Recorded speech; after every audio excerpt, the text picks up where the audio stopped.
काय लोकसभेला तुमचा अधिकारी झालं गेलं गंगेला मिळालं, पण विधानसभेला या योजना चालू ठेवण्याच्या करता ही विकासाची गंगा माझ्या खेड, आळंदी आणि राजगुरुनगरला अधिक जोमाने पुढे नेण्याकरता आणि ज्या समस्याचा उल्लेख मी केला त्या समस्या सोडवण्याच्या करता आपण आम्हाला सगळ्यांना आशीर्वाद द्या हीच आग्रहाची, नम्रतेची, कळकळीची विनंती करतो।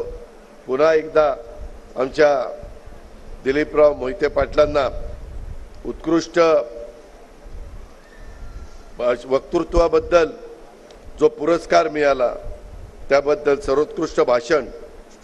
मला तर 34 वर्ष झाली तरी मला काही सर्वोत्कृष्ट भाषणाचा पुरस्कार नाही, मला उत्तम संसदपटूचा पुरस्कार नाही। आता काय केल्यावर काय होणार आहे ते मला तर काय कळलं। काय सुधारणा सांगा की दादा जरा भाषणात हा बदल कर म्हणजे तुला उत्कृष्ट भाषणाचा पुरस्कार मिळेल।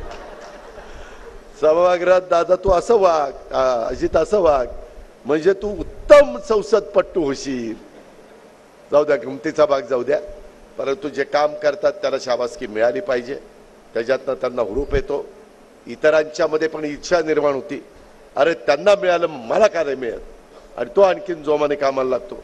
तशा पद्धतीनं आपण आपली एकजूट टिकूया आणि आपल्या राज्याचा, आपल्या जिल्ह्याचा, आपल्या खेड, आळंदी, राजगुरुनगरचा अधिक चांगल्या पद्धतीनं कायापालट, सर्वांगीण विकास हा आपण त्या ठिकाणी साधून घेऊया हीच अपेक्षा व्यक्त करतो। पण अरुण कुठे गेला?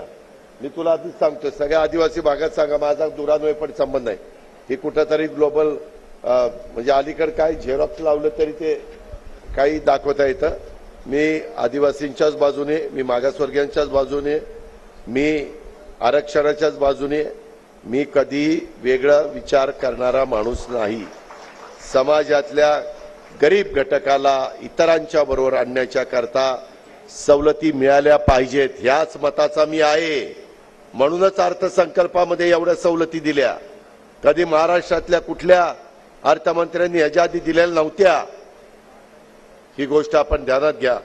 पुन्हा एकदा या सगळ्या उद्घाटनाचा आणि भूमिपूजनाचा मी दिलीपरावांना मनापासून त्यांचं कौतुक करतो, एवढी कामं खेचून आणल्याबद्दल, आणि आपण सगळ्यांनी इथं वेळ दिल्याबद्दल आपल्यालाही धन्यवाद देतो।